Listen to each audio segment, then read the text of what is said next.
اللہ اللہ اللہ اللہ اللہ اللہ اللہ اللہ الحمدللہ رب العالمین والصلاة والسلام علی حبیبہ محمد وآلہ وصحبہ اجمعین اعوذ باللہ من الشیطان الرجیم بسم اللہ الرحمن الرحیم ہمارا الحمدللہ یہ اجتماع سلوک و تصوف کے موضوع پہ ہوتا ہے اور یہ موضوع اس عہد میں ناپید ہو چکا ہے اور جہاں تک میں نے دیکھا ہے تو اس کی نقل ملتی ہے، اس کے نام سے بہت سی رسومات جاری کر دی جاتی ہیں، بیچے جاتی ہیں، خرافات بیچی جاتی ہیں، لیکن یہ اصل چیز جو ہے یہ ناپید ہے اور بہت قیمتی ہے یہ، تو یہ چیزیں کہیں نہیں ملتی۔ تو آپ کوشش کریں جو سوال آپ لکھتے ہیں وہ آپ اپنے موضوع کے بارے لکھیں۔ رہی سیاست کی باتیں تو یہ سارا دن رات 24 گھنٹے ہمارے ٹیلی ویژن اور یہ نشریاتی ادارے، اخبار، یہ سارا دن بحثیں کرتے ہیں اور مختلف آراء سامنے آتی ہیں۔ تو یہ چیزیں جاننے کے لیے نشریاتی ادارے کافی ہیں کہ ان میں سے ہر بات ہر وقت یہی چل رہی ہوتی ہے۔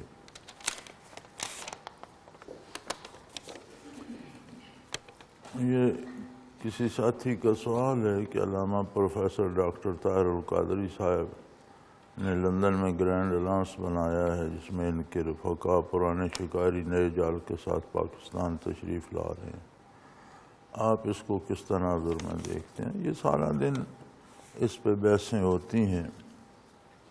ملک میں پہلے ہی افراتفری، بدامنی اور برا حال ہے، یہ اس میں مزید اضافہ کر لیں گے اور کیا ہوگا؟ میں اس سے زیادہ اس میں کچھ نہیں کہنا چاہتا۔ یہ ایک فقہی مسئلہ ہے کہ کیا سنی شیعہ کا نکاح ہو سکتا ہے؟ اگر نہیں ہو سکتا تو کیا میاں بیوی میں سے ایک سنی ہو جائے تو ان کا نکاح برقرار رہے گا؟ یہ ایک رسالہ چھپا تھا، چھوٹا سا تھا، ملک صاحب کو ہے لائبریری میں؟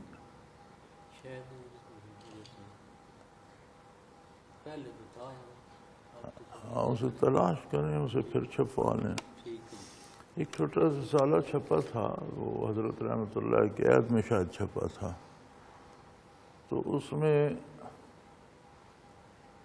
شیعہ اور سنی دونوں کے علماء کی طرف سے ان کی جو کتابیں ہیں ان کے حوالے سے اس میں درج تھا کہ شیعہ اور سنی کا نکاح نہیں ہو سکتا، اور یہ کوئی میری رائے نہیں ہے، یہ شیعہ فقہ میں بھی اور سنی فقہ میں بھی، دیوبندی بھی اور بریلوی بھی، سنیوں کے دونوں طبقوں کی، اس میں شاید تینوں کے حوالہ جات درج ہیں، شیعہ کے بھی، بریلوی حضرات کے فقہا کے بھی اور دیوبندی حضرات کے فقہا کے بھی۔ آپ کو باطل احمد رضا خان کا یہاں تھا؟ جی ہاں، وہ رسالہ تھا، پتہ نہیں اب ہے کہ نہیں، تو تلاش کریں، کوئی ایک آدمی مل جائے تو اسے ری پرنٹ کرا لیں۔ تو علماء کی رائے تو یہ ہے، آگے رہے لوگوں کا، تو لوگوں کو اب دین پہ عمل کب ہے؟ لوگ تو اپنا گزارا دنیا کا دیکھتے ہیں اور چلاتے ہیں۔ ہر دور میں تبلیغ دین کے ذرائع مختلف رہے ہیں، دور حاضر میں بھی اس کی شکلیں مختلف ہیں، مثلا میڈیا، مدارس کی جدید شکل، رسائل و جرائد۔ تو یہ خود ذرائع تبلیغ بھی دین ہے یا نہیں؟ دیکھو آپ نے اس کا جواب تو خود ہی لکھ دیا کہ یہ دین نہیں، ذرائع ہیں۔ تو ذرائع جو ہوتے ہیں وہ اصل نہیں ہوتے، لیکن ان کی اہمیت اصل کے حکم میں ہوتی ہے۔ جس کام کے ذرائع ہوں، اگر کسی ناجائز کام کے ذرائع ہیں تو وہ ذرائع بھی ناجائز شمار کیے جائیں گے۔ اگر کسی جائز کام کے لیے ذرائع استعمال کیے جاتے ہیں اور وہ ذرائع خلاف دین نہ ہوں تو اسی کام کے حکم میں ہوں گے۔ تو اصل میں اور ذرائع میں درجات کا فرق ہوتا ہے، لیکن شمار اسی میں ہوتے ہیں۔ تو تبلیغ کوئی زبانی کرتا ہے یا تحریراً کرتا ہے تو وہ تبلیغ بھی دین ہی کے حکم میں ہوگی، کیونکہ دین ہی کی تبلیغ ہے، ہاں اس میں کوئی غلطی نہ ہو۔ ہمارے ہاں ایک غلط فہمی پیدا کر دی گئی ہے اور وہ بہت مہلک ہے اور بڑی تباہ کن ہے، اور وہ یہ ہے کہ جی دین کی تبلیغ کرتے رہو تو سارے گناہ معاف ہو جاتے ہیں، پھر جو جی چاہے کرتے رہو۔ یہ درست نہیں ہے، بلکہ تبلیغ والے مبلغ جو تبلیغ کرتا ہے اس پر اس کی تبلیغ کا کم از کم یہ اثر ضرور ہونا چاہیے کہ اس کی اپنی اصلاح تو ہو جائے۔ علماء حضرات بعض لوگوں کے لیے تجویز کیا کرتے تھے، ہر بندے میں کوئی نہ کوئی خامی ہوتی ہے، تو وہ فرماتے تھے کہ جو خامی دور کرنا چاہتے ہو اس کے بارے تبلیغ کیا کرو، اس کے بارے لوگوں کو بتایا کرو، تو لوگوں کو فائدہ ہوگا یا نہیں ہوگا، کم از کم تمہاری اپنی اصلاح ہو جائے گی۔ یہ ایک انسانی مزاج ہوتا ہے کہ جب برسر ممبر ایک چیز کی وہ تردید کر رہا ہے یا ایک چیز کی تاکید کر رہا ہے تو اسے خود بھی احساس ہوتا ہے کہ جس چیز کی تاکید کی ہے اسے خود تو اپناؤں، یا جس چیز کا رد کیا ہے کم از کم اسے خود تو چھوڑ دوں۔ تو اب کوئی اتنے مزاج لوگوں کے بگڑ چکے ہیں کہ تبلیغ کرتے ہیں اور خود ان پر بھی اثر نہیں ہوتا، دوسرے پر کیا ہوگا۔ اور ایک یہ نیا وسوسہ بنا دیا، یہ بڑا مضبوط ہو گیا۔ میں اگلے دن ٹیلی ویژن پہ دیکھ رہا تھا، یہ انہوں نے ایک پروگرام بنایا ہوا ہے، تو ٹی وی کے کچھ لڑکے جا کر بازاروں میں، دکانوں میں، مختلف جگہوں پر مختلف اداروں کو دیکھتے چیک کرتے ہیں اور عجیب عجیب سے جرائم سامنے آتے ہیں۔ حیران ہوتے ہیں ہم کہ پولیس کو خبر نہیں ہے اور یہ ڈھونڈ لیتے ہیں۔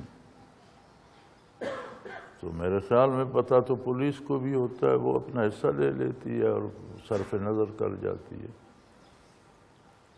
تو انہوں نے شاید کراچی میں، اگر مجھے صحیح یاد ہے تو کراچی کی شاید بات ہو رہی تھی، تو ایک بہت بڑا کارخانہ تھا، اس میں وہ پتہ نہیں اس پروگرام کا نام ہم عوام یا کوئی اس طرح کا ہے، تو اس میں وہ ٹی وی کے لڑکے گھسے ہوئے تھے، پھر ساتھ پولیس بھی آ گئی، تو بڑا گندے گندے ڈرم اور بڑا گندا سا نظام اور سارا، اور اس میں وہ مرغوں کے جو ووٹروں وغیرہ میں ذبح ہوتے ہیں پر اور ان کے پنجے اور ان کی انتڑیاں اور جو غلاظت نکلتی ہے سارا، تو وہ سارا انہوں نے کچھ ٹنوں کے حساب سے غلاظتیں اکٹھی کی ہوئی تھیں اور اسے ایک مشین میں ڈال رہے تھے۔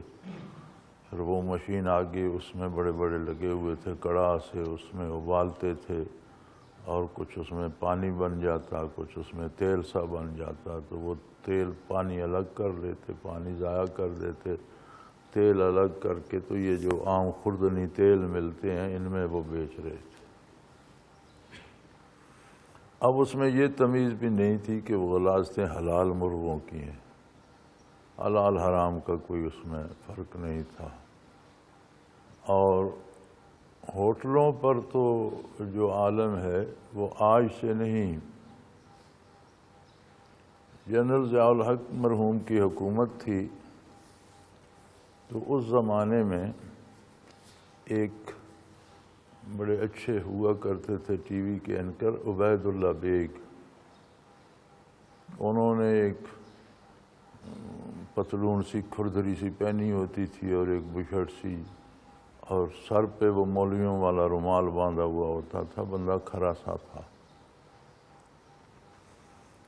تو جنرل صاحب کراچی کے دورے پہ گئے تو ساتھ جو ٹی وی کی ٹیم گئی اس کا انچارج وہ عبید اللہ بیگ تھا۔ تو عبید اللہ بیگ نے ایک پورا فیچر لکھا، یہ جو اخباروں کے ہفت روز آتے ہیں اس میں چھپا، اور میں نے وہ فیچر پڑھا۔ تو وہ لکھتا ہے کہ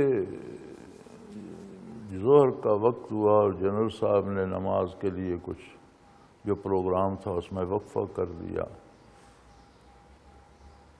تو جنرل صاحب تو ظاہر ہے سرکاری گورنر ہاؤس پہ یا کسی سرکاری ریسٹ ہاؤس پہ ٹھہرے ہوں گے، تو جو ساتھ ٹی وی کی ٹیم گئی تھی اسے پل کانٹیننٹل میں ٹھہرایا گیا۔ اس وقت وہ انٹر کانٹیننٹل ہوتے تھے، پھر بعد میں پل کانٹیننٹل بنے۔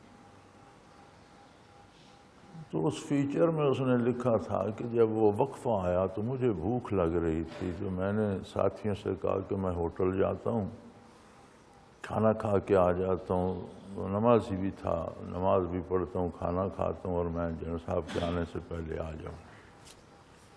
تو وہ لکھتا ہے جب میں ہوٹل پہنچا تو ایک گاڑی میں مرغ آئے، مرغوں کے بڑے بڑے کریٹ بھرے ہوئے، زندہ مرغوں کے۔ تو وہ اٹھا کر ایک ایک کریٹ اندر کچن کی طرف جانے لگے۔ اگر پل کانٹیننٹل کراچی کا آپ نے دیکھا ہو تو انڈر گراؤنڈ اس کا کچن ہے۔ تو کہتا ہے کہ وہ اس کی شکل مزدوروں جیسی ہوتی تھی، اس کی وہ پتلون بھی اسی طرح کی ہوتی تھی اور وہ شرٹ بھی، تو پتہ لگتا تھا کوئی مزدور ہی ہے۔ تو وہ کہتے ہیں ایک کریٹ میں نے بھی کندھے پہ رکھا اور چل دیا کہ دیکھیں یہ ہے کیا، کس طرح کرتے ہیں، اتنے مرغ کیسے ذبح کرتے ہیں، کیسے صاف کرتے ہیں۔ تو وہ لکھتا ہے کہ میں بھی ایک کریٹ کندھے پہ رکھ کے لے گیا جہاں لوگ جا رہے تھے، اس کچن سے گزر کر پیچھے اندر انڈر گراؤنڈ جگہ بنی ہوئی تھی، تو ایک ہاؤس تھا بڑا سا پانی کا، اور وہ کھول رہا تھا پانی، اس کے نیچے کو آگ واگ تھی۔ تو ایسی زندہ مرغوں کا کریٹ جو لے کے جاتے تھے وہ اس گرم پانی میں ڈال دیتے۔ اس زمانے میں 80s کی بات ہے، 80 کی دہائی کی بات۔ تو گرم پانی میں تو وہ چوں بھی نہیں کرتے تھے، ڈوبتے تھے اور مر جاتے تھے۔ تو ایک اس سرے پہ بندہ کھڑا تھا، اس کے لوہے کی کنڈی اس کے پاس تھی، وہ اس طرح کر کے اس کریٹ کو ڈالتا اور اسی پانی میں کھینچ کر آگے لے جاتا۔ وہاں کچھ لوگ کھڑے تھے، وہ کریٹ کھولتے، مرغ کے پاؤں پکڑ کر اس طرح کرتے تو بال اور جتنے پر شر تھے اور کھال وہ اتر جاتی۔ تو مشین چل رہی تھی، اس کے ساتھ لٹکا دیتے، آگے اسے صاف کرنا کاٹنا وہ مشین کا آگے چل رہا تھا، وہ پٹے پہ آگے چلا جاتا۔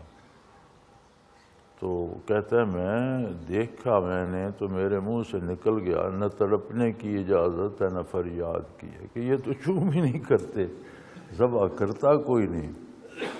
تو وہ بندہ کوئی جو وہاں انچارج کھڑا تھا اس نے مجھے پکڑ لیا کہ تم کون ہو اور یہاں کیسے گھس آئے، کیونکہ وہ تو سارا لوگوں سے بچ آ کے کرتے تھے۔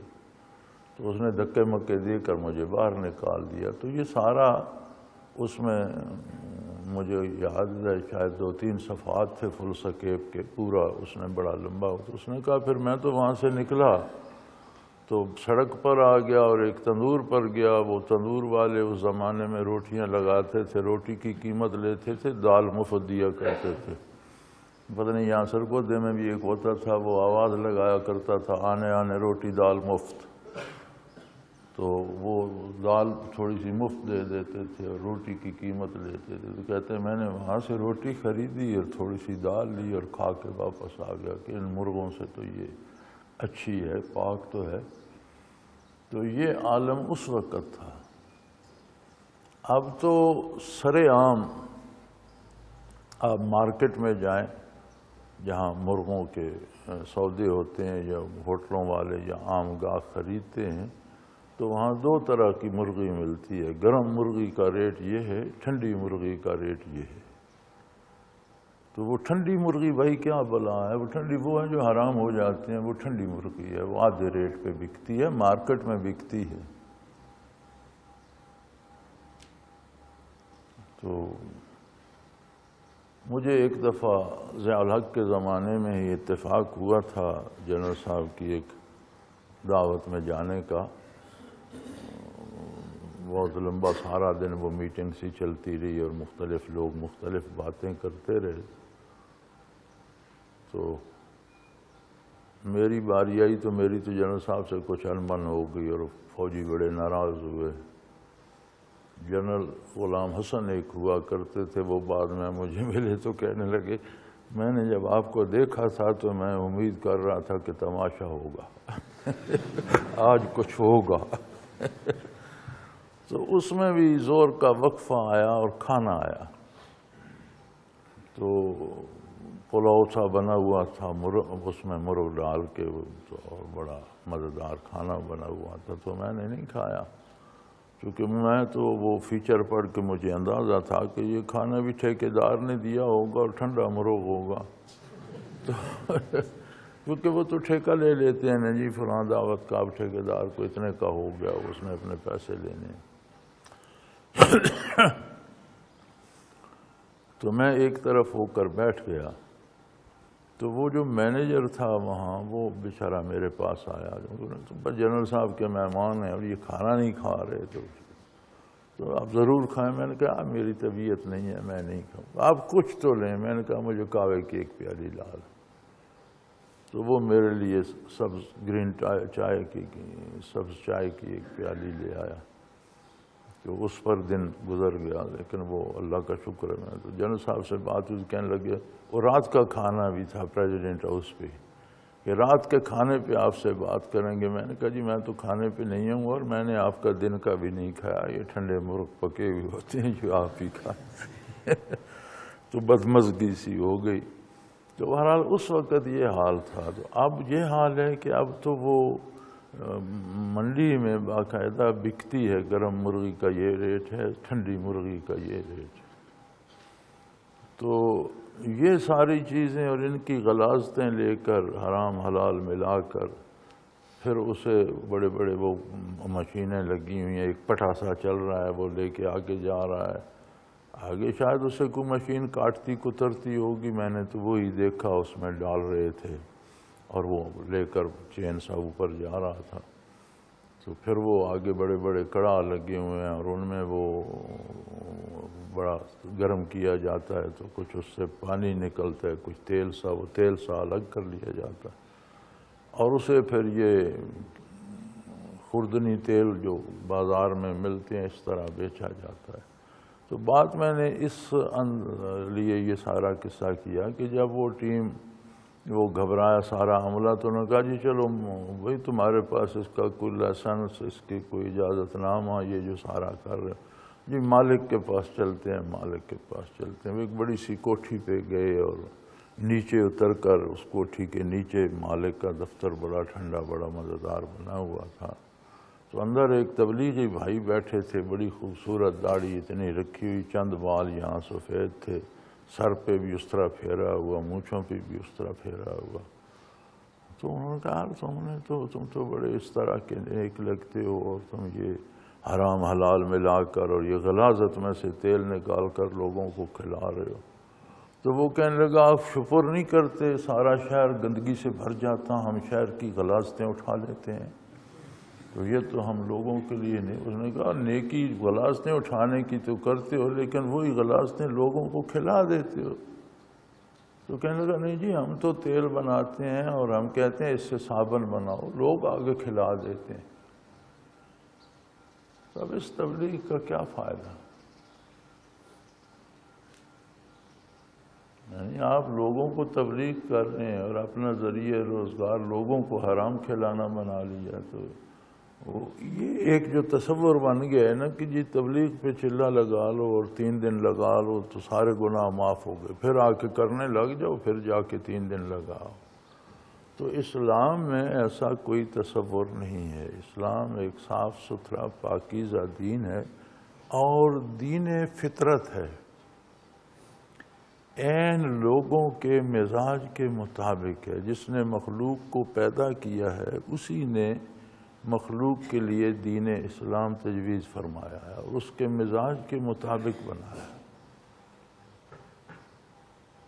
لیکن جب مزاج انسان کا بگڑ جاتا ہے، آپ نے دیکھا ایک آدمی کو بخار ہو جاتا ہے، جو روزمرہ کھانا کھاتا ہے وہی 2 تو کہتا ہے نہیں یہ کڑوا ہے، یہ پھیکا ہے، میری طبیعت نہیں چاہتی، میں اس کو نہیں کھاتا۔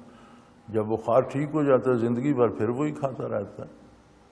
تو وہ اس کا جو منہ کا ذائقہ ہے وہ کھانا خراب نہیں ہوتا، اس کے منہ کا ذائقہ بگاڑ دیا ہوتا ہے بخار۔ تو لوگوں کے مزاج میں جب بے دینی آ جاتی ہے تو پھر دینی احکام کڑوے لگتے ہیں۔ تو وہاں قصور دین کا نہیں ہوتا، وہاں قصور مزاج کا ہوتا ہے۔ دین اسلام عین انسان کے مزاج کے مطابق ہے، اس لیے یہ دنوں میں، ہفتوں میں، مہینوں میں، سالوں میں پھیلتا ہی رہا۔ اور احکام شرعی زیادہ جو ہیں وہ مدینہ منورہ میں نازل ہوئے۔ مکہ مکرمہ میں اکثر جتنی صورتیں ہیں ان میں عقائد پہ زور ہے، توحید پہ، رسالت پہ، آخرت پہ، ان میں عقائد پہ زیادہ زور دیا گیا ہے۔ جو صورتیں مدینہ منورہ میں نازل ہوئی ہیں ان میں احکام ملتے ہیں، سارے احکام ان میں آ گئے ہیں۔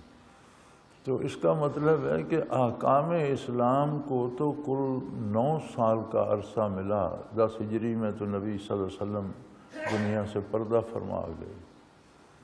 تو 9 سالوں میں پورا ضابطۂ حیات اس طرح مضبوط بن گیا کہ پورے جزیرہ نما عرب میں نافذ بھی ہو گیا، لوگوں نے اختیار بھی کر لیا۔ اور میں اگلے دن بھی عرض کر رہا تھا کہ ایک فرینچ نے جو غیر مسلم ہے اس نے ایک کتاب نبی صلی اللہ علیہ وسلم پر لکھی ہے اور اس میں وہ لکھتا ہے کہ اگر ان 9 سالوں پہ جزیرہ نما عرب کا رقبہ تقسیم کیا جائے تو ایسے پتہ چلتا ہے کہ اسلام نے ایک دن میں 826 مربع میل فتح کیے ہیں۔ یعنی 9 سالوں پہ اگر یہ رقبہ وصال نبوی کے وقت جو اسلامی ریاست تھی اس کا رقبہ تقسیم کیا جائے 9 سالوں پہ تو ہر روز 826 مربع کلومیٹر 826 مربع کلومیٹر رفتار سے اسلام پھیلا ہے۔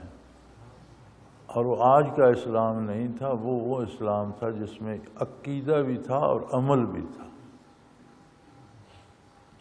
آج تو ہم دعویٰ کر لیتے ہیں عمل نہیں ہوتا، وہ با عمل اور پریکٹیکیبل اور پریکٹسنگ اسلام تھا جس پر عمل ہو رہا تھا۔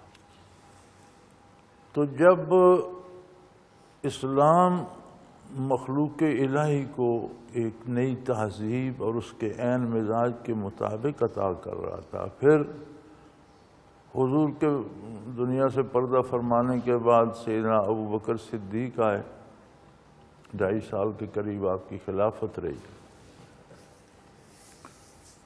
تو دنیا کفر کا یہ خیال تھا کہ حضور کے وصال سے یہ قصہ ختم ہو جائے۔ کچھ 7 کے قریب تو جھوٹے نبی میدان میں آ گئے جن میں عورتیں بھی تھیں، میں نبی ہوں، میں نبی ہوں، میں نبی ہوں۔ اور مسلمہ جسے کذاب کہا گیا بہت طاقتور قبیلے کا آدمی تھا، 40,000 کے قریب جنگجو جوان اس کے قبیلے کے تھے، بہت بڑا قبیلہ تھا۔ منکرین زکوٰۃ کھڑے ہو گئے کہ ہم زکوٰۃ نہیں دیں گے، نماز روزہ کریں گے، زکوٰۃ نہیں دیں گے، مرکز کو نہیں دیں گے، اپنی مرضی سے دیں نہ دیں، جو کریں کریں، ہم نہیں دیں گے۔ حضور کے زمانے میں دیتے تھے، اب نہیں دیں گے۔ تو لشکر کشی کی گئی مسلمہ کذاب پر بھی، سرحد پر جو حکومت تھیں کیسر و کسریٰ اس زمانے کی سپر پاورز تھیں، ان کی فوجیں جمع ہونا شروع ہو گئیں، تو ایک لشکر جو حضور کے زمانے میں تیار ہو رہا تھا، حضور کا وصال ہو گیا، اسے سرحد پر بھیج دیا گیا۔ مسیلمہ کذاب پر لشکر کشی کی گئی۔ منکرین زکوٰۃ کا مسئلہ آیا تو سیدنا ابوبکر صدیق نے فرمایا ان سے جنگ ہوگی، یا زکوٰۃ دیں گے یا جنگ ہوگی، اور جنگ ہوئی، فتح ہوئے اور انہوں نے زکوٰۃ دی۔ تو سیدنا فاروق اعظم رضی اللہ تعالی عنہ جیسے جری شخص نے بھی عرض کی کہ امیر المومنین جو ہمارا اثاثہ فوجی تھا وہ تو بارڈر پہ چلا گیا کیسر کے مقابلے کے لیے، باقی جو بچے تھے کچھ بزرگ، کچھ نوجوان بچے، کچھ حفاظ، کچھ دینی لوگ، وہ مسیلمہ کذاب کی طرف نکل گئے۔ تو پیچھے مدینے میں تو لوگوں کو بھیڑیے کھا جائیں گے، اگر آپ بھی یہ باقی کے بچے کھچے لوگ لے کر آپ بھی جنگ پہ چلے گئے تو اس سے منکرین زکوٰۃ کی جنگ کو مؤخر کر دیجئے، یا وہ لشکر واپس آئے یا یہ لشکر واپس آئے، پھر ان سے کی۔ انہوں نے فرمایا نہیں، جب تک ابوبکر زندہ ہے، جو حضور نے فرمایا اس میں کوئی ایک نقطہ کم کرے گا یا بڑھائے گا تو اس کے ساتھ تلوار فیصلہ کرے گی، خواہ مدینے کے لوگوں کو بھیڑیے کھا جائے، میں خود اس محاذ پہ جاؤں گا۔ اور آپ نے خود قیادت کی منکرین زکوٰۃ کو اور ان کو شکست دی، دوبارہ فتح کیا اور حلقہ اسلام میں لائے۔ مسیلمہ قتل ہوا اور اس کی نبوت کا وہ سحر ٹوٹا، دوسروں میں سے ایک دو نبی قتل ہو گئے، کوئی مر گئے، کوئی بھاگ گئے۔ ایک خاتون جس کا نبوت کا دعویٰ تھا وہ خوش نصیب تھی، اسے توبہ نصیب ہوئی اور واپس مسلمان ہو گئی۔ تو وہ عہد خلافت صدیقی میں منکرین زکوٰۃ کا بھی اور بیرونی طاقتوں کا بھی اور جھوٹے نبیوں کا بھی یہ مسئلہ 2.5 سالوں میں حل ہو گیا۔ اور مغربی مورخین بھی لکھتے ہیں کہ ہمارا خیال یہ تھا کہ جس طرح کی صورتحال بن گئی ہے اور جتنے جھوٹے مدعیان نبوت آ گئے ہیں، منکرین زکوٰۃ کھڑے ہو گئے ہیں، سرحدوں کا خطرہ ہے، تو یہ چھوٹی سی ریاست نوزائیدہ جس کی عمر 9 سال ہے، 10ویں سال میں جا رہی ہے، یہ ختم ہو جائے گی۔ لیکن وہ لکھتے ہیں کہ یہ خلیفہ رسول پتلا دبلا کمزور بوڑھا سا آدمی یہ اتنا مضبوط نکلا کہ اس نے تمام مشکلات کو حل کر کے رکھ دیا اور تمام لوگوں کو بکھیر کے رکھ دیا۔ حیرت ہوتی ہے، وہ کہتے ہیں حیرت ہوتی ہے کہ اس شخص نے کتنی جرأت اور کتنی بہادری سے۔ تو یہ مسائل حل ہو گئے تو آپ کا وصال ہو گیا، سیدنا فاروق اعظم رضی اللہ تعالیٰ عنہ آگے،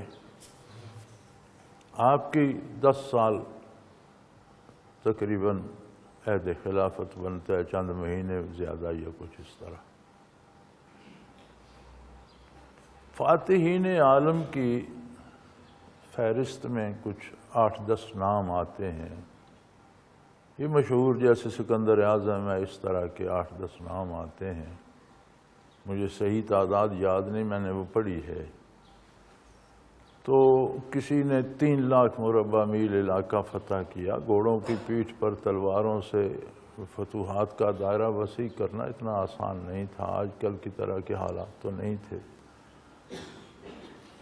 بہرحال میں نے اس فہرست میں دیکھا ہے کہ سر فہرست جو بندہ ہے اس نے 6 لاکھ مربع میل علاقہ فتح کیا۔ لیکن جب فاروق اعظم رضی اللہ عنہ کا نام آتا ہے تو ان کے عہد زرعی میں 26 لاکھ مربع میل علاقہ فتح ہوا، یعنی 6 سے 26 تک درمیان میں کوئی نام نہیں ہے۔ 10 سالوں میں 26 لاکھ مربع میل علاقہ فتح ہوا، اور 26 لاکھ مربع میل میں اسلام نافذ ہو گیا، مسلمانوں کے لیے نہیں، غیر مسلموں کے لیے بھی۔ غیر مسلم کے جو حقوق ہیں جو اسلام نے ان کے مطابق اسے اسلامی ریاست میں رہنا پڑے گا۔ تو اہل مغرب حیران تھے کہ جب بغداد میں بھی پختہ سڑکیں بن گئی تھیں تو مغرب کے بڑے بڑے شہروں میں میں بھی اس وقت فرانس میں پیرس جو بڑا خوبصورت ترین شہر ہے، اس کی گلیوں میں بھی گھٹنوں گھٹنوں کیچڑ ہوا کرتا تھا، اور دا وائلڈ وائلڈ ویسٹ انہیں کہتے تھے، وحشی وحشی مغرب۔ اور آپ کبھی وہ آج بھی بڑی اپنی وہ موویز دکھاتے ہیں کہ لوگ میت دفن کر کے جاتے تو کوئی آتا وہ قبر سے بکسا نکال کر میت پھینک دیتا اور بکسے میں اپنا سامان رکھ کر بکسے کو رسا ڈال کے کندھے پہ رکھا اور کیچڑ پہ گھسیٹتا ہوا چل دیا، سامان اٹھانے کے لیے استعمال کر لیا۔ یہ ان کی تہذیب تھی، جہاں جس نے چاہا قتل، جس کو چاہا قتل کر دیا، اور لوگوں کو پھانسیاں دے کر انجوائے کرتے تھے، درخت سے رسا باندھ کر بندے کو گھوڑے کے بٹھا کر نیچے کھڑا کر کے گلے میں پھندا ڈالا اور گھوڑے کو چابک مار دیا، اور اس کا تڑپنا جو ہے وہ انجوائے کرتے تھے۔ اور یہ کوئی قانون نہیں ہوتا تھا، جو تکڑا ہوتا تھا کمزور کو لٹکا دیتا۔ وہ حیران اس بات پر ہوئے کہ یہ کیا بات ہے، حضور کے وصال پر اسلام کا نقصان نہیں ہوا، اسلام نے اپنا دفاع بھی کیا اور پھیلا بھی، اور یہ عہد فاروقی میں کتنی بڑی دنیا پر ہر بر اعظم میں پہنچ گیا، تو یہ کیسے پہنچا؟ تو انہوں نے تجزیہ کر کے یہ دیکھا کہ اسلام انسانی مزاج کے عین مطابق ہے، جس کو اس سے سابقہ پڑتا ہے وہ اسے اپنا لیتا ہے۔ جیسے ایک لباس ہے، ایک آدمی کو پورا آتا ہے تو وہ اسے پہن لیتا ہے، چھوٹ تنگ ہو نہیں پہنتا، بہت کھلا ہو نہیں پہنتا، پورا آتا ہے تو بندہ خوش ہو جاتا ہے، یار یہ تو مزے کی بات ہے۔ تو اسلام دین فطرت ہے اور انسانی مزاج کے مطابق ہے۔ یہ وہ اہل مغرب کا تجزیہ یہ تھا کہ یہ سارا کمال مسلمانوں کا نہیں، یہ سارا کمال اس دین کا ہے کہ لوگ جب اسے دیکھتے ہیں تو اپناتے چلے جاتے ہیں۔ محمد بن قاسم رحمۃ اللہ تعالی علیہ نے جب سندھ پر حملہ کیا تو یہ سیدھے کراچی وغیرہ نہیں آئے، یہ بلوچستان کی طرف سے ہو کر آئے۔ تو وہاں جو سرحدی سندھ کی سرحد پہ جو سرحدی قلعہ تھا، وہاں ایک بڑی طاقتور فوج تھی اور وہاں جرنیل تھا۔ یہ فوج کی تعداد ہوتی ہے کہ اس کا کمانڈر میجر ہے یا اس کا کمانڈر کرنل ہے یا اس کا کمانڈر بریگیڈیئر ہے تو پھر ایک بریگیڈ فوج ہوگی، اس کا کمانڈر میجر جنرل ہے تو ایک ڈو ہوگی، اگر اس کا کمانڈر جرنیل ہے لیفٹیننٹ جنرل ہے تو ایک کور ہوگی، کور میں 3 ڈویژن ہوتے ہیں، ان ڈویژنوں میں آگے بے شمار یونٹیں۔ تو وہاں جرنیل متعین تھا، گویا آج کی اصطلاح میں ایک پوری کور فوج کی وہاں تھی، 3 ڈویژن فوج تھی۔ تو مسلمانوں کا جب مقابلہ ہوا اس قلعے پر، جب حملہ ہوا، جنگ ہوئی، تو مسلمانوں نے تو ان کے پرخچے اڑا دیے، حتیٰ کہ وہ جرنیل بھی لڑتا ہوا زخمی ہو کر گر گیا اور فوج شکست کھا گئی، قلعے پر مسلمانوں کا قبضہ ہو گیا۔ تو محمد بن قاسم رحمۃ اللہ تعالی علیہ نے جہاں اپنے زخمی اٹھائے وہاں دشمن کے زخمی بھی اٹھا لیے، اور جو جراح مسلمانوں کا علاج کرتے تھے اسی تندہی سے انہوں نے ان غیر مسلموں کا اور اس غیر اسلامی فوج کے زخمیوں کا بھی علاج کیا۔ ان میں ان کا کمانڈر بھی تھا، جرنیل بھی تھا۔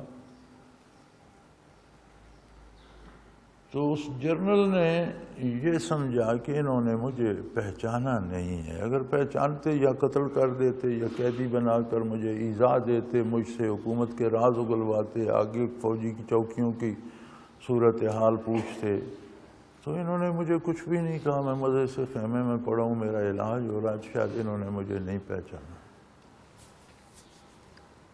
جب وہ تندرست ہو گیا تو محمد بن قاسم رحمۃ اللہ علیہ نے اسے طلب فرمایا،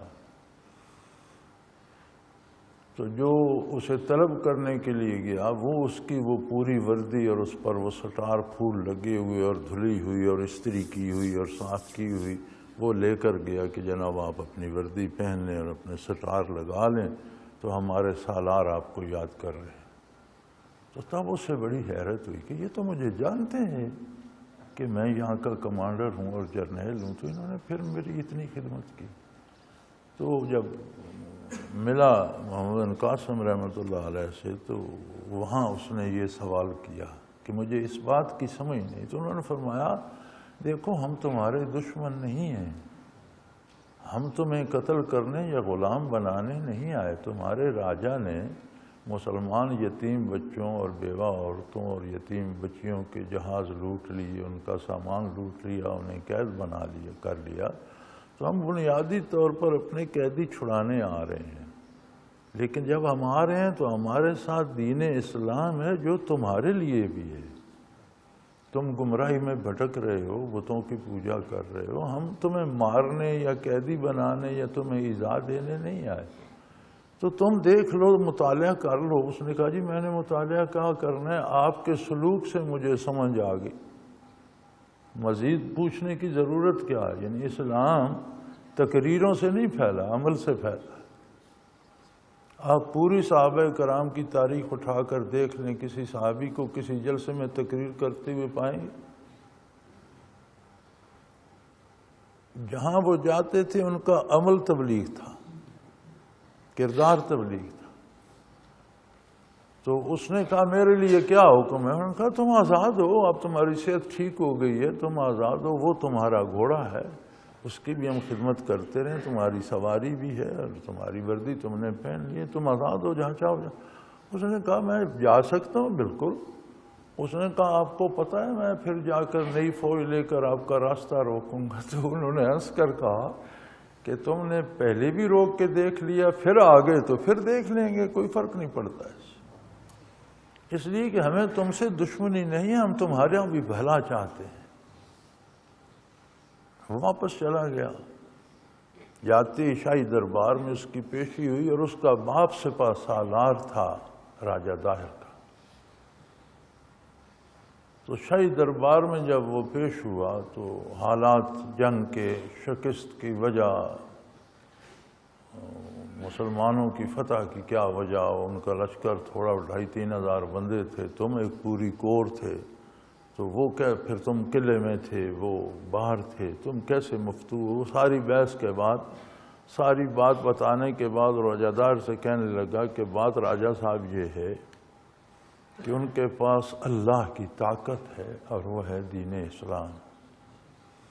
تو ان کا جو میرے ساتھ سلوک تھا، جس بے جگری سے وہ لڑے، جس طرح اپنے شہید ہونے پہ فخر تھا، جس طرح ہنس کر انہوں نے زخم کھائے، اور پھر جو حسن سلوک انہوں نے ہم سے کیا، اس نے مجھے بتایا کہ اسلام دین حق ہے، اور میں نے تب اسلام قبول کر لیا تھا۔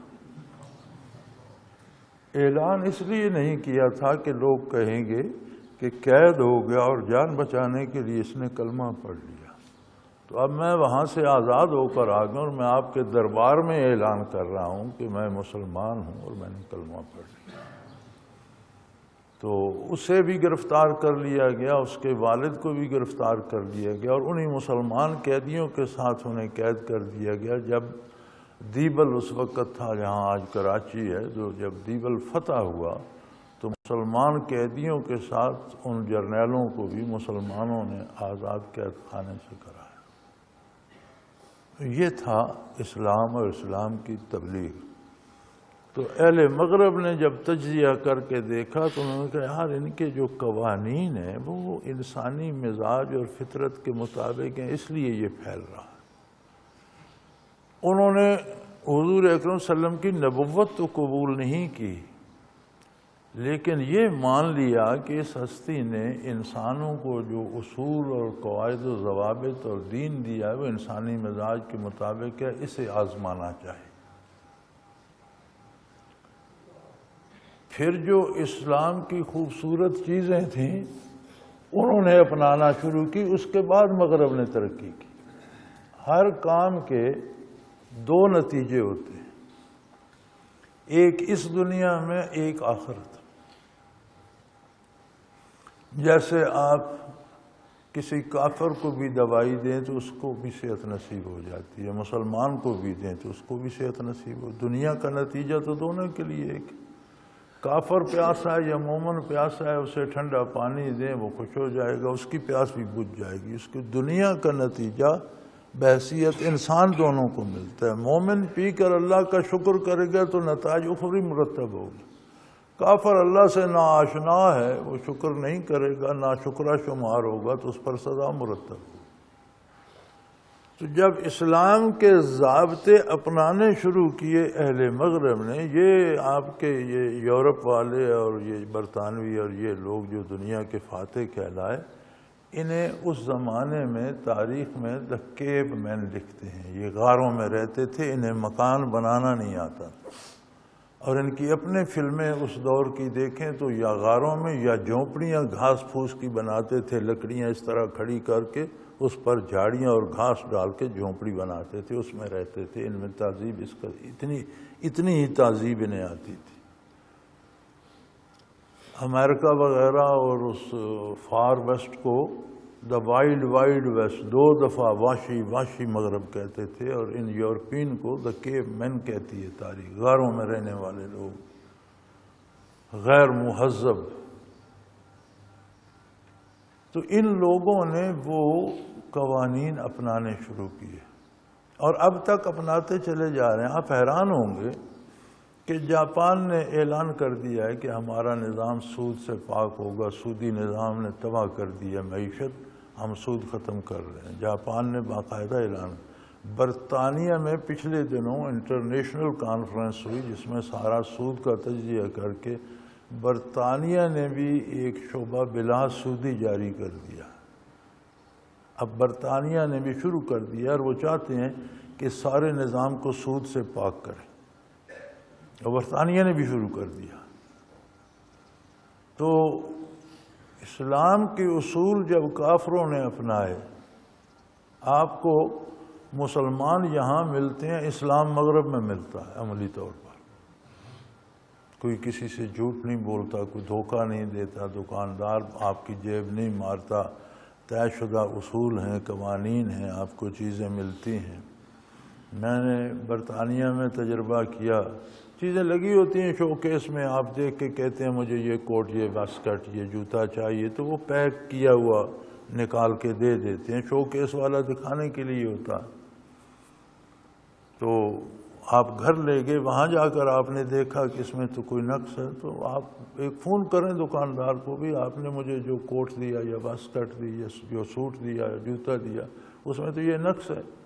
وہ کہے گا جناب یہ ہماری ذمہ داری ہے، وہ اپنا بندہ بھیجے گا، دوسرا جوتا یا دوسرا متبادل کپڑا دے کے بھیجے گا، وہ آپ کے گھر دے جائے گا، وہ پہلے والا جس میں نقص ہے لے جائے گا اور معذرت بھی کرے گا۔ یہ اصول اسلام کا تھا۔ ہم مسلمان کیا کرتے ہیں، دکان سے چیز خریدو، رسید کے نیچے لکھا ہوا ہے خریدی ہوئی چیز واپس نہیں ہوگی۔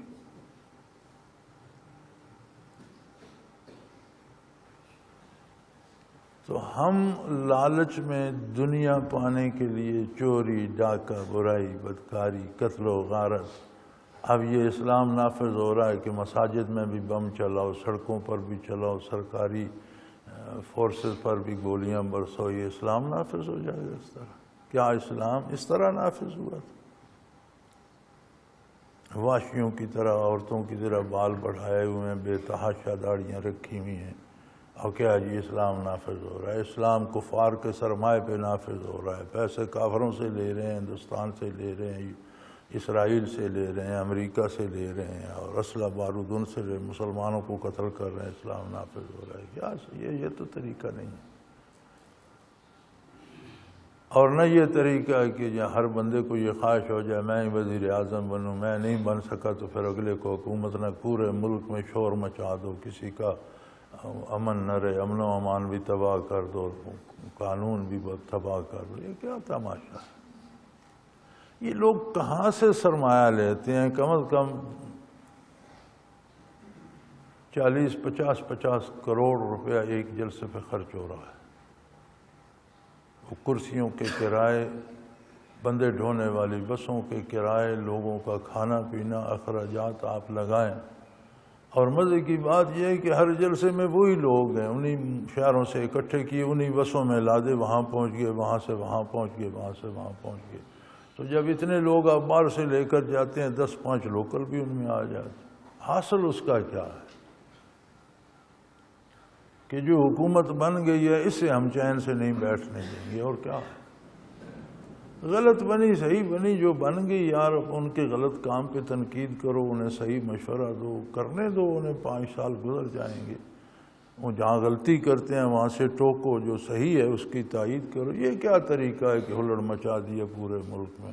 اور میں حیران ہوں ان بھائیوں اور باپوں سے جن کی غیرت بالکل ہی چلی گئی ہے، جوان بچیاں ہیں، انہوں نے گالوں پہ جھنڈے بنائے ہوئے ہیں، لباس جھنڈوں کا پہنا ہوا ہے، نعرے لگاتی پھر رہی ہیں جلسوں میں۔ یہ کون سی مسلمانی ہے، کون سا اسلام ہے، کون سا دین ہے، کون سی تاریخ ہے، کیا شرافت ہے اس میں؟ تو پہلے ہی کافی ہو رہا ہے، اب انشاءاللہ طاہر القادری صاحب تشریف لائیں گے تو لڑبازی اور بڑھ جائے گی، اور کیا ہوگا اس میں؟ وہ کون سا امرت دھارا لے کر آئیں گے کہ قوم کو پلائیں گے تو اسے شفا ہو جائے گی؟ پہلے جو فساد ہے وہ مزید بڑھ جائے گا۔ اور اچھا ہے زیادہ شور پڑا تو پھر میرا خیال ہے آخر پھر مارشل لا آ جائے گا، وہ اور بھی اچھا ہے کہ مارشل لا میں سکون تو ہو جاتا ہے، ہم رہے اس جمہوریت سے جس میں شور شرابہ، قتل و غارت اور تباہی ہے، اس سے پھر وہ مارشل لا اچھا ہے جس میں ہر کوئی کونوں خدروں میں دبک جاتا ہے اور امن قائم ہو جاتا ہے، تو پھر وہ اچھا ہے۔ اور میرا خیال ہے اگر یہ زیادہ کریں گے تو پھر وہیں جا کر گاڑی کھڑی ہوگی، اسی طرف لے جائیں گے، جب بندہ تباہ ہو رہا ہوگا، گھر گھر آگ لگی ہوگی تو اور کیا ہوگا؟ اگر یہ نہ کریں تو اچھا ہے، اور یہ آرام سے کریں۔ جو حکومت کہیں اچھائی بھی تو کرتی ہوگی، وہاں اس کی تائید کرو، جہاں وہ غلطی کرتی ہے وہاں روکو، تنقید کرو، جائز تنقید کرو، شور شرابہ کرو، اس کے لیے تمہارے پاس سیٹیں ہیں اسمبلی میں ہو۔ یہ لوگوں کی سارا دن بازار بند، سارا دن سڑکیں بند، مریض رکشوں میں اور گاڑیوں میں دم توڑ رہے ہیں، اسپتال تک نہیں پہنچ سکتے، بیمار پڑے ہیں، بازار بند ہیں، جلسہ ہو رہا ہے، کوئی دوائی نہیں خرید سکتا، جنہیں دن کو مزدوری کر کے بچوں کا پیٹ پالنے کے لیے دیہڑی لانا تھی، وہ منہ دیکھ رہے ہیں کہ جی آج تو جلسہ ہے، آج تو دیہڑی نہیں لگے گی، کھائیں گے کیا؟ یار یہ کون سی سیاست ہے، کیا طریقہ ہے؟ یہ سیاستیں یہ میری سمجھ سے بالا تر ہیں کہ یہ لوگ کیا چاہتے ہیں، کیا کرتے ہیں۔ اور قاعدہ شرعی یہ ہے کہ جو بھی شخص عہدے کا حریص ہو وہ اس عہدے کے قابل نہیں ہوتا۔ جو شخص یہ چاہتا ہو کہ مجھے ہی ملے، یہی اس کی نااہلی کا ثبوت ہے، وہ اس عہدے کے قابل نہیں ہوتا۔ تو یہ جتنے شور شار کر کے چاہ رہے ہیں کہ میں وزیر اعظم بن جاؤں، ان کی نااہلی کی دلیل یہی کافی ہے۔ فساد کر کے کون سا فساد بنا کر لوگوں کو تباہ کر کے آؤ گے تو تم کون سی سوار دو گے؟ اور پھر سرحد کی ایک پورے صوبے کی حکومت ہے آپ کے پاس، اسے وہاں ایسا کام دکھائیں کہ اگلی دفعہ سارا ملک چاہے کہ آپ ہمارے سربراہ بنیں۔ صحیح طریقہ تو یہ ہے نا کہ آپ کے پاس تو ایک موقع آ گیا کام کرنے کا، وہاں کام کریں، رات دن محنت کریں، لوگوں کو انصاف دیں، تعلیم دیں، علاج معالجے کی سہولتیں دیں، امن قائم کریں۔ تو باقی دنیا بھی تو دیکھ رہی ہے، آج تو پورا دنیا ایک گاؤں بن گئی، ایک پنڈ بن گئی ہے، تو ملک تو چھوٹا سا ہے، ہر کوئی دیکھ رہا ہے آپ کی کارکردگی پر۔ اگلی دفعہ سارے صوبے چاہیں گے کہ آپ ملک کے سربراہ بن جائیں، لیکن وہ کوئی نہیں کر رہا۔ تو ہماری مصیبت یہ ہے کہ ہم نے دعویٰ کر رکھا ہے مسلمان ہونے کا، لیکن ہم نے مسلمانی کو چھوڑ دیا ہے۔ ہمارا جینا مرنا، سونا جاگنا، کھانا پینا، کاروبار، زندگی، اس سے اسلام خارج ہو گیا۔ ایک دوا تجویز کی ہے حکیم مطلق نے، رب العالمین نے۔ آپ کہتے ہیں یہ دوا کھری ہے، حکیم سچا ہے، دوا اچھی ہے، آپ اس کو لپیٹ کر غلافوں میں رکھ دیتے ہیں، کھاتے نہیں تو کیا آپ کو شفا ہوگی؟ بھئی دوائی بھی اچھی ہے، حکیم بھی اچھا ہے، آپ استعمال نہیں کرتے تو شفا کہاں سے آئے گی؟ یہ صرف ماننا تو نہیں ہے، اسے اپنانا ہے، اوڑھنا بچھونا بنانا ہے، اس پر عمل کرنا ہے۔ تو میں عرض کر رہا تھا کہ ہم نے چور دروازے کھول لیے ہیں۔ اب وہ صاحب جن کی میں نے بات کی، اتنی مجھ سے تو بڑی داڑھی تھی ان کی، اور عمر ان کی بہت، میرا خیال ہے 38-40 ہوگی، کہ چند بال یہاں سفید تھے، بڑی خوبصورت داڑھی، سر پہ بھی اس طرح پھیرا ہوا، مونچھوں پر بھی باقاعدگی سے تازہ اس طرح پھیرا ہوا، اور کہہ رہے ہیں جی آپ تو ہمارا احسان مانیں کہ ہم شہر کی غلاظت اٹھا لاتے ہیں، ورنہ شہر سارا گندگی سے بھر جاتا۔ اس نے کہا یار یہ تو تمہارا احسان ہے، لیکن وہی غلاظت اہل شہر کو پھر کھلا رہے ہو، اس کا کیا کریں؟ تو کہنے لگا ہم تو کہتے ہیں اس سے صابن بناؤ، جن کو ہم دیتے ہیں وہ آگے کھانے کے لیے بھیج دیتے ہیں، ہم کیا کریں؟ یار یہ کون سی مسلمان ہے؟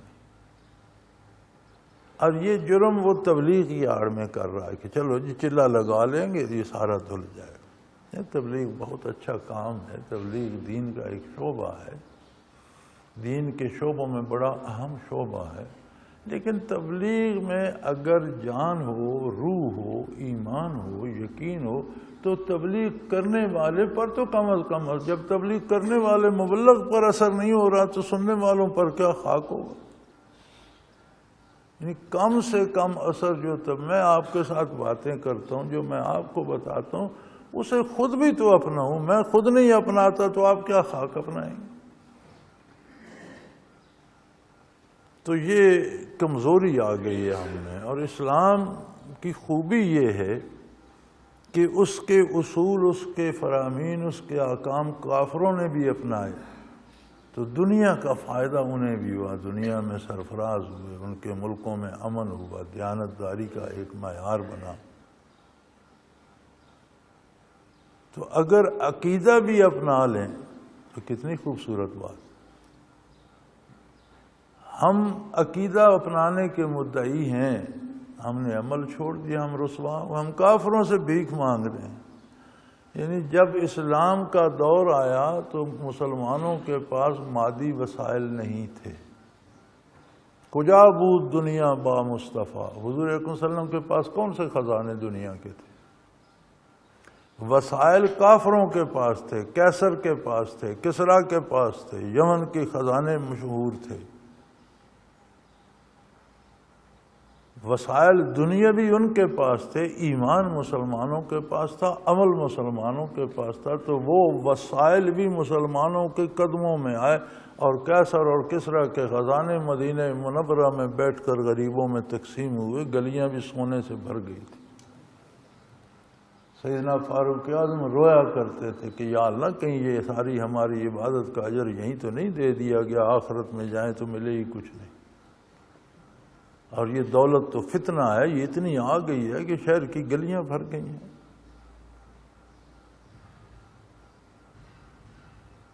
آج دنیا بھر کے وسائل مسلمانوں کے پاس، یہ جو 55-56 ریاستیں اسلامی ہیں، ان کی تاریخ پڑھیں تو یہ وہ ممالک ہیں جو صحابہ کرام نے فتح کیے تھے،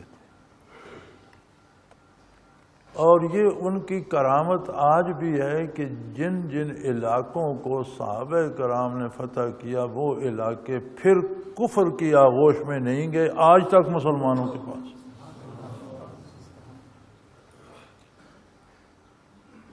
چین کا ایک صوبہ جس میں اسلام باقی ہے، صحابہ کرام کی فوج وہاں بھی پہنچی تھی، کابل کو فتح کر کے جس درے سے گزرے تھے وہ 18,000 فٹ کی بلندی پر ہے۔ یہ جو درہ ہمارے ساتھ لگتا ہے، گلگت سے آگے آتا ہے، یہ 17,000 فٹ ہے، اور وہاں جا کر میں نے دیکھا کہ مجھے پیشاب کی حاجت محسوس ہوئی، اور میں دوستوں سے تھوڑا سا الگ ہوا تو میرا خیال ہے اس دروازے تک جانے میں مجھے کوئی 15 منٹ لگے، اور وہاں جا کر میں بس ہو گیا کہ اب اس سے آگے نہیں جاؤں گا۔ ایک پتھر کی اوٹ میں بیٹھ کے حاجت کی اور واپس آ گیا، کیونکہ آکسیجن نہیں، 17,000 فٹ کی بلندی پہ آکسیجن بہت کم ہے، آکسیجن نہیں تھی۔ تو میرا تو مزاج اپنا عجیب سا تھا۔ ہم وہاں سے واپس ہوئے تو راستے میں ایک جگہ تھوڑے سے نیچے آ کر ایک موڑ میں گاڑیاں کھڑی کر کے میں نے کہا اس چوٹی پہ چڑھتے، تو ہم آہستہ آہستہ آہستہ آہستہ اس چوٹی کے اوپر چلے گئے۔ ایک ساتھی میرے ساتھ تھا، 2-3 ساتھی گلگت کے مقامی تھے، شاید قاری صاحب کو یاد ہو، انہوں نے بات کی ہوگی۔ تو جب ہم اس چوٹی پہ پہنچے تو وہاں سے نیچے وہ درہ نظر آتا تھا، وہ 17,000 فٹ والا، اور گاڑیاں ماچس کی ڈبی جتنی بڑی بڑی بسیں ماچس کی ڈبی جتنی نظر آتی تھی، ہم اتنے اوپر چلے گئے۔ تو وہاں جا کر تو ہماری کوئی حالت نہ رہی، وہ جو ساتھی گلگت کے مقامی تھے انہیں تو کہہ شروع ہو گئی۔ تو میں ایک پتھر پر بیٹھا تو میں نے چاہا کہ اس طرح لیٹ کے ریسٹ کرتا ہوں، ساتھ کرنل سرور تھے، وہ مجھے کہنے لگے لیٹنا نہیں، لیٹیں گے تو آپ اٹھ نہیں سکیں گے، لیٹیے گا نہیں۔ تو ہم وہاں تھوڑی دیر بیٹھ کے پھر نیچے اترنا شروع ہو گئے، تو نیچے آنے تک ہمارے پھیپھڑے زخمی ہو گئے۔ تو نیچے آ کر پھر میں نے جیپ کا سٹیئرنگ پکڑا اور نیچے تک آ کر 50-60 میل نیچے آ کر دریا کے کنارے ہم نے جیپ کھڑی کی، اور جیپ میں چائے وائے اور کچھ چنوں کی دال وہ جو ہوتی تھی اس طرح کی چیزیں تھیں، تو کچھ تھوڑا کھایا پیا، چائے کا کپ پیا، وہاں لیٹے رہے تو کچھ سانس بحال ہوئی، اور ہم میں سے کوئی نہیں تھا جو گاڑی لے کر واپس آتا۔ پھر میں نے جیپ ڈرائیو کی اور ہم رات عشاء کے وقت گلگت پہنچے، اور کوئی آدھی رات کو وہاں پہنچے، وہ کیا شہر ہے اوپر گلگت سے، ہنزا پہنچے، اور آدھی رات کو ہم واپس گلگت پہنچے۔ تو پھر میں نے سارا راستہ گاڑی ہے، تو صبح تک ہم بحال تھے، الحمدللہ ٹھیک ہو گئے۔ تو وہ درہ جس سے مسلمان فوج گزری وہ 18,000 فٹ بلند ہے، اور آج بھی اس میں سردیوں میں تو گزرنے کا سوال نہیں پیدا ہوتا، تو گرمیوں میں جب لوگ گزرتے ہیں تو اپنے سامنے 2-4 جانور گائے بیل لگا لیتے ہیں، چونکہ اس میں برف پگھلتی نہیں، گرمیوں میں اس میں دراڑیں آ جاتی ہیں، اور وہ دراڑیں 2-2, 3-3, 400 فٹ گہری چلی جاتی ہیں، اور وہاں دن کو جو بھاپ اڑتی ہے رات کو وہ برف بن کے گر جاتی ہے، تو ان کا منہ ڈھک جاتا ہے۔ تو خطرہ یہ ہوتا ہے کہ کسی اس پتلی سی برف پہ پاؤں آیا تو بندہ نیچے برف میں اترا، پھر وہ قیامت کو ہی ملے گا، پھر اسے دنیا میں کوئی نہیں نکالتا۔ تو پھر وہ لوگ جو وہاں سے گزرتے ہیں آگے 3-4 جانور لگا لیتے ہیں کہ کسی جانور کا پاؤں آئے وہ ٹوٹے، یا جانور نیچے جائے پتہ چل جائے، بندہ کوئی نقصان نہ ہو۔ لیکن حیرت اس بات پر ہے کہ عرب کے صحراؤں کے باسی عرب کے گھوڑے لے کر کابل فتح کرتے، اس درے سے گزر کر چین کے ایک صوبے کو بھی انہوں نے فتح کر لیا، اور ابھی تک وہ صوبہ مسلمان ہے۔ جنہوں نے تبلیغ کی وہ سارا چین گزر کر ان کے مزار چین کی مشرقی سرحد پر بھی صحابہ کے مزار آج بھی ہیں، لیکن جسے فتح کیا وہ صوبہ آج بھی مسلمان ہے۔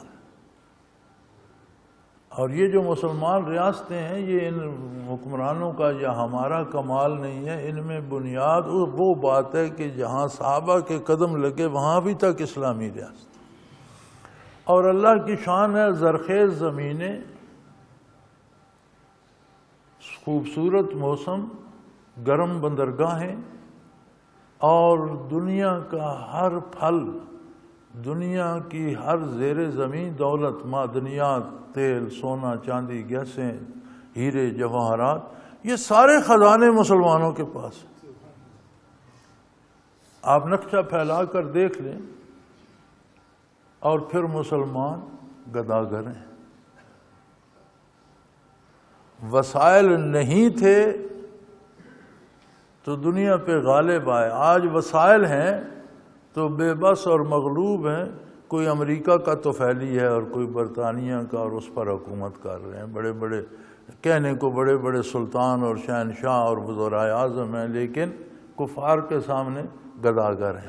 یہی حال ہے نا، تو کتنے دکھ کی بات ہے۔ ہاں، یہ تذکرہ نہ کرنا بھی ناانصافی ہوگی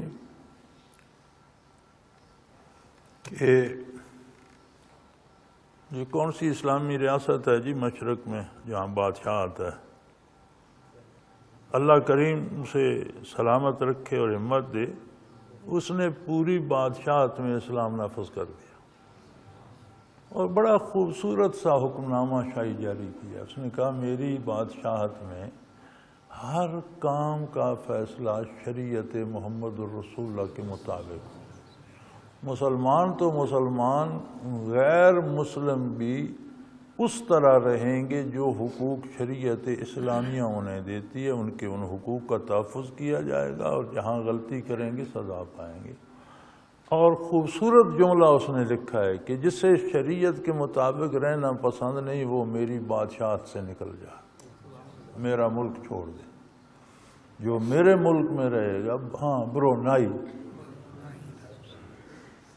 برونائی کے سلطان نے پوری شریعت نافذ کر دیا اور فیصلہ یہ دیا ہے کہ جسے شریعت پسند نہیں وہ برونائی چھوڑ دے. جو اس ملک میں رہے گا خواہ کافر ہے رہے گا شرعی حدود کے مطابق، اور مسلمان بھی اپنے سارے شرعی فرائض ادا کرے گا اور شریعت کے مطابق رہے گا، اور شرعی سزائیں بھی ہوں گی، شرعی انصاف بھی ہوگا، شرعی معیشت بھی ہوگی، کوئی سود بود نہیں ہوگا. جاپان نے سود ختم کر دیا ہے کہ یہ دنیا کو تباہ کرتا ہے. امریکن سوچ رہے ہیں کہ اس سود کو ختم کر کے زکوٰۃ کا نظام رائج کیا جائے تو اس سے پیسے بھی زیادہ آئیں گے اور لوگوں پر بوجھ نہیں پڑے گا اور معیشت تباہ نہیں ہوگی. ہمارے حکمرانوں کا سود سود سود سود سود کہتے کہتے حلق خشک ہو جاتا ہے، اور قرضے لیے جا رہے ہیں اور سود پر سود لیے جا رہے ہیں. تو نہیں، ہم کیا ہیں یہ تو موت آنے پر پتہ چلے گا. دعویٰ تو ہے کہ ہم مسلمان ہیں، لیکن جب سورج طلوع ہوگا، روشنی ہوگی تو پتہ چلے گا کہ سچ کیا ہے جھوٹ کیا ہے. تو موت تاریکی نہیں، موت روشنی پھیلا دیتی ہے. ہر چیز پتہ کھرا کھوٹا سامنے آ جاتا ہے.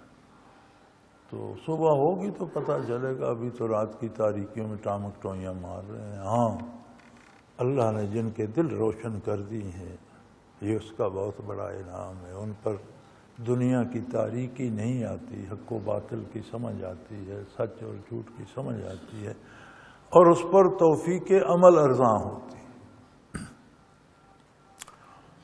یہ ممکن نہیں کہ کوئی بندہ رات دن اللہ اللہ اللہ کو پکارا اور اللہ اسے گمراہوں کے حوالے کر دے. یہ نہیں ہوتا. اسے حفاظت الہیہ نصیب ہو جاتی ہے. اللہ کریم خود اسے سنبھال لیتے ہیں، گناہوں سے بچانے کے اسباب پیدا کر دیتے ہیں، نیکی کرنے کی توفیق دے دیتے ہیں. اور یہ شب و روز جو محنت ہو رہی ہے، اور الحمدللہ اللہ کریم کا بڑا احسان ہے. کل ایک صاحب نائجیریا سے تشریف لائے، ان کی اہلیہ بھی ہمراہ تھیں، کہ جی ہمیں صحیح سمجھ تو نہیں آئی انٹرنیٹ پر، لیکن جو سمجھ آئی وہ ذکر ہم کر رہے ہیں. تو اب ہمیں یہاں سکھا دیا جائے کہ صحیح طریقہ کیا ہے اور کس طرح کرنا ہے اور کیا کرنا ہے. تو یہ جدید وسائل کا بھی اللہ کریم نے ایک بڑا خوبصورت ذریعہ بنا دیا. ان سے بے حیائی بھی پھیل رہی ہے، برائی بھی لیکن ایک بازار ہے بھائی، لوگ خریدار ہیں، ہر چیز مل رہی ہے. جو برائی خریدنا چاہتا ہے اسے کمپیوٹر میں برائی بھی مل جاتی ہے، لیکن جو نیکی چاہتا ہے کم از کم اسے وہ بھی تو مل رہی ہے. تو یہ اللہ کا احسان ہے کہ کہاں کہاں سے لوگ کس کس گوشے میں، جاپان میں ہیں، چین میں ہیں، ہندوستان میں ہیں. تو اگلے دن مجھے ایک خاتون بتا رہی تھیں کہ میں امریکہ سے آئی، کراچی میں سیٹل ہیں، تو میکہ ہندوستان میں مہاجر ہیں. تو میں میکے میں ملنے گئی تو وہاں بات ہوئی، تو میں نے بتایا کہ میں تو امریکہ میں ہوں، لیکن وہاں بھی ذکر اذکار مولانا صاحب کے ہوتے ہیں. تو وہ بندہ جو بیٹھا وہ کہنے لگا وہ تو میرے شیخ ہیں، آپ کا ان سے کیسے رابطہ؟ تو میں حیران ہو گیا. میں نے کہا ہندوستان میں تو بہت سے لوگ ہیں، دارالعرفان بنے ہوئے. اب تو نیو دہلی میں بھی دارالعرفان ہے، حیدرآباد دکن میں دارالعرفان ہے، بمبئی میں دارالعرفان بنا رہے ہیں، اور شہروں میں بھی ہیں، اپنے اپنے مراکز بھی ہیں، ذکر ہوتا ہے الحمدللہ. بہت سے علماء بھی ہیں. پچھلے سال بھی ہندوستان سے 60 ساتھی آئے تھے 10 روز کے لیے. تو ہمارے تو ان کو ویزے نہیں دیتے، یہ کہتے ہیں وہاں مولوی تھوڑے ہیں، وہیں رہو، تو ہم ویزا نہیں دیں گے. سکھوں کو استقبال کرنے جاتے ہیں، ہندوؤں کا استقبال کرتے ہیں کہ آرے مسلمانوں کو ویزا دینے سے کتراتے ہیں، تم کیوں جا رہے ہو؟ کیا وہاں مولوی کوئی نہیں، وہاں استاد کوئی نہیں؟ تو یہ عجیب سا عالم ہے، ہم اسلام کو سمجھ نہیں پا رہے۔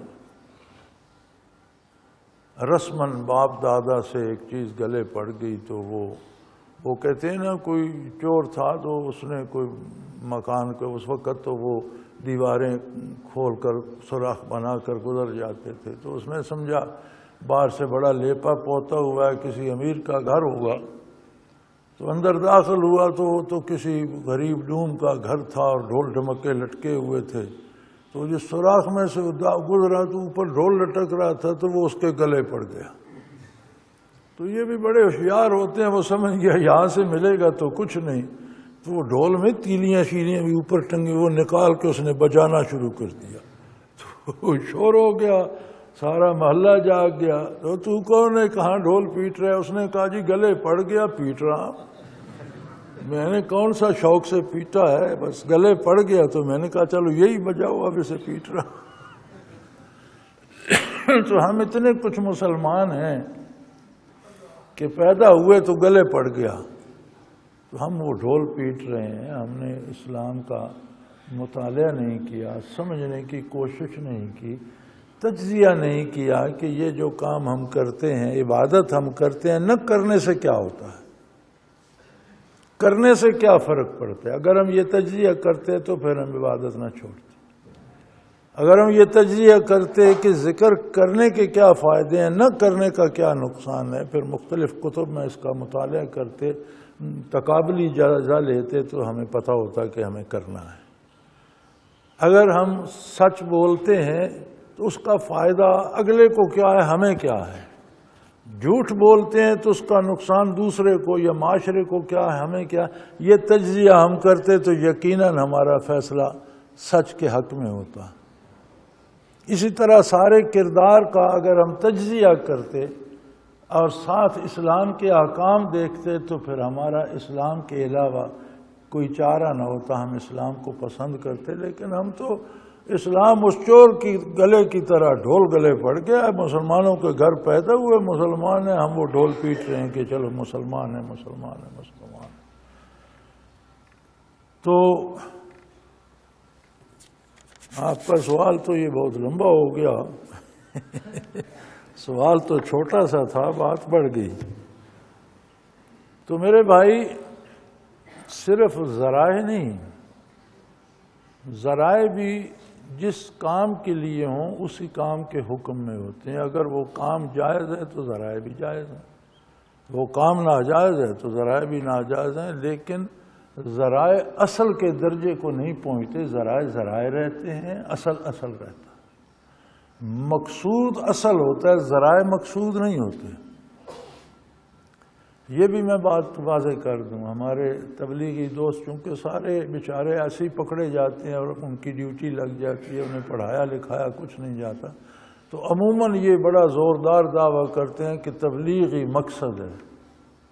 تبلیغ مقصد نہیں ہے، تبلیغ تو ہوتی ہے پیغام پہنچانا، پیغام پہنچانا مقصد نہیں ہوتا، جو پیغام پہنچایا جاتا ہے اس پر عمل مقصد ہوتا ہے۔ مقصد اسلام اور اسلام پر عمل ہے، تبلیغ اس کا ذریعہ ہے اور بہت خوبصورت ذریعہ ہے، بہت اچھا ذریعہ ہے، اللہ کریم قبول فرمائے اور اس پر اجر دے۔ اور ہر تبلیغ کرنے والے کے لیے میری گزارش یہ ہے کہ وہ تجزیہ کرے کہ اس کی تبلیغ کا اثر اس پر خود پر بھی ہو رہا ہے۔ اب تبلیغ کا یہ مقصد نہیں کہ آپ جا کر کہیں میں تبلیغ کر رہا ہوں تم بھی تبلیغ کرو، کس بات کی وہ بات کا پتہ ہی کوئی نہیں، عقیدہ کیا ہونا چاہیے یہ کوئی پتہ نہیں، حلال حرام کیا ہے یہ کوئی پتہ نہیں، عمل کیا ہے یہ کوئی، تو وہ کون سی تبلیغ ہے؟ قرآن کریم نے جو تبلیغ کا اصول بتایا، فرمایا کہ ہر قوم ہر قبیلے میں کچھ لوگ ایسے ہونے چاہیے جو جا کر دین سیکھیں اور واپس آ کر اپنے قبیلے کو دین سکھائیں۔ قرآن کا طریقہ تبلیغ یہ ہے کہ ہر خاندان میں سے، ہر کنبے میں سے، ہر گاؤں میں سے کچھ بچے انہیں دین پڑھایا جائے اور واپس آ کر اپنے علاقے، اپنے گاؤں، اپنے کنبے، اپنے قبیلے میں وہ دین سکھائیں لوگوں کو۔ قرآن کا طریقہ تبلیغ یہ ہے۔ اور تبلیغ ہوتی ہے پیغام۔ اب وہ پیغام کیا ہے اس کا پتہ ہی نہ ہو تو پھر تبلیغ کیا ہے؟ وہ جی میں آیا ہوں تبلیغ کرنے، تبلیغ ہوگی، آپ بھی اٹھیں آپ بھی تبلیغ۔ نہ اسے پتہ ہے کیا کہنا ہے، نہ اسے پتہ ہے کہنا کیا، نہ اسے پتہ ہے عمل کیا کرنا ہے، نہ اسے پتہ ہے عمل کیا کرنا ہے، تو پھر تبلیغ کیا ہو؟ تو یہ تحریک تبلیغ جنہوں نے شروع کی وہ خود صاحب حال بزرگ تھے اور سالک المجذوبی تک ان کے مراقبات تھے۔ پھر ان کے بیٹے اس کے سربراہ رہے، وہ بھی فنا فی الرسول تھے۔ پھر بڑی دیر تک ذکر کا ایک پورا باب ہوتا تھا تبلیغی نصاب میں، اور یہ انہوں نے شروع اس لیے کی تھی کہ دہلی کے نواں میں ایسے علاقے تھے جہاں بڑے بڑے سکھ جاگیردار تھے، اور جو مسلمان ان کے مظاہرے تھے وہ ایسے ہو گئے تھے کہ نام کے مسلمان تھے، کرتے ختنہ بھی نہیں تھے، آتا انہیں کلمہ بھی نہیں تھا، اور کسی سے پوچھو تو کہتے تھے ہمارے گھر میں جانماز کی اور لوٹے کی تصویر لٹک رہی ہے، ہم مسلمان ہیں۔ تو یہ مولانا نے اللہ ان پر کروڑوں رحمتیں فرمائے، انہوں نے شروع کی تھی ان لوگوں کو کہ انہیں کم از کم کلمہ تو سکھایا جائے۔ تو وہ دو چار ساتھیوں کو بھیجتے تھے کہ تم فلاں گاؤں جاؤ۔ آپ ہم نے دیکھا جب وہ ہجرت کر کے ادھر آ گئے، مسلمان ہیں اور ہجرت کر کے آگے، تو یہاں بھی سکھوں کی طرح پگڑی باندھ کر، تو سکھوں کے یہاں وال ہوتے ہیں اوپر ڈھانک دیتے ہیں، تو وہ پگڑی کے سرے کو گول کر کے یہاں رکھ کے سکھوں کی طرح اوپر بنا دیتے تھے۔ تو بنیادی طور پر ان کے لیے مولانا نے شروع کی تھی یہ تحریک، اور اس میں انہوں نے کلمہ اور نماز دو چار باتیں ہی رکھی تھی بنیادی، کہ نہیں یہ بنیادی باتیں تو سکھا دی جائیں۔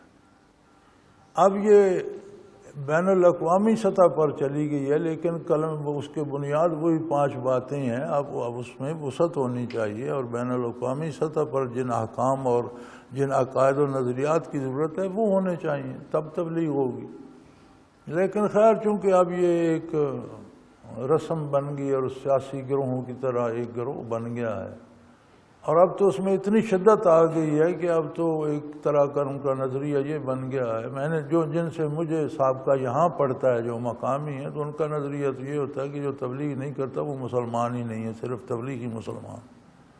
اس قدر اس میں شدت اور تبدیلی آ گئی ہے۔ اور ذکر کے تو خیر وہ بالکل سخت مخالف ہیں، اور کہتے ہیں یہ تو کرنے کا کام ہی نہیں۔ اس سے باب بھی، وہ چیپٹر بھی نکال دیا۔ یعنی جنہوں نے بنیاد رکھی تھی وہ ذاکر تھے،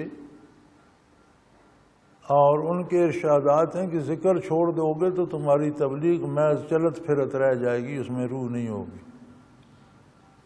تو اب وہ تب مرور زمانہ کے ساتھ تبدیلیاں آتی گئیں۔ اب یہ چند لوگوں کے لیے بن گئی ہے کہ ان کی سربراہی قائم رہے اور ان کی معتبری اور ان کا تقدس قائم رہے، تو وہ ایک مقدس باپ بن گئے ہیں، یہ ہو گیا ہے۔ اللہ پاک سب کو ہدایت دے اور معاف فرمائے۔ تو میری گزارش تبلیغی بھائیوں سے بھی یہ ہے کہ وہ جب تبلیغ کرتے ہیں تو احکام الہی کی طرف، کس چیز کی کرتے ہو،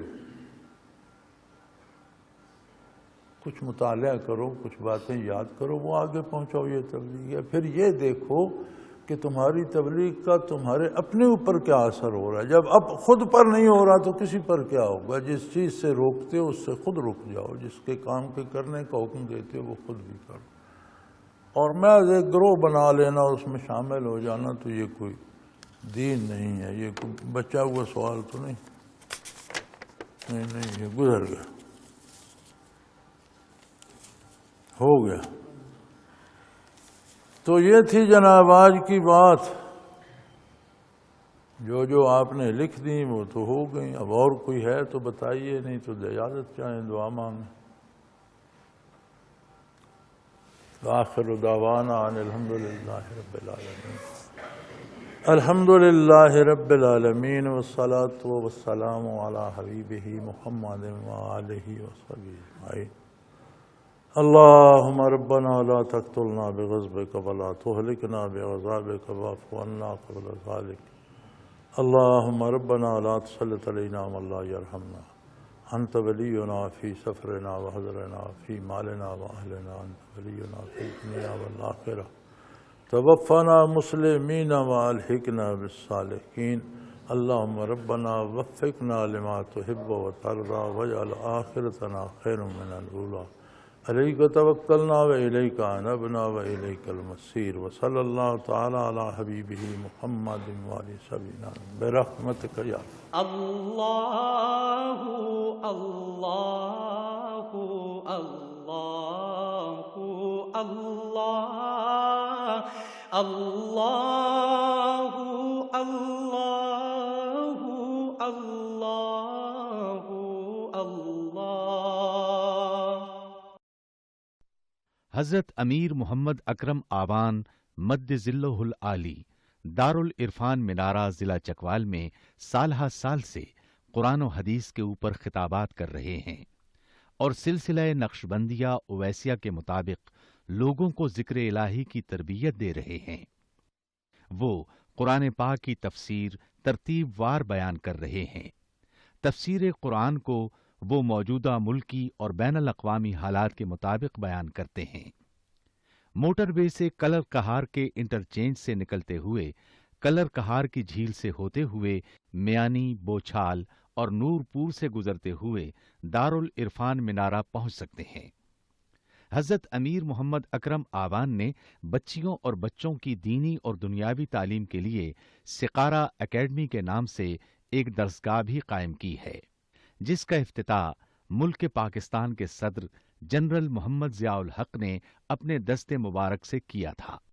وہ تمام احباب جو اسلام کی طلب رکھتے ہیں ان سے گزارش ہے کہ دارالعرفان منارہ ضلع چکوال میں امیر محمد اکرم آوان صاحب کے خطابات سے مستفید ہوں۔ وہ ہر جمعے کو نماز سے پہلے بیان فرماتے ہیں۔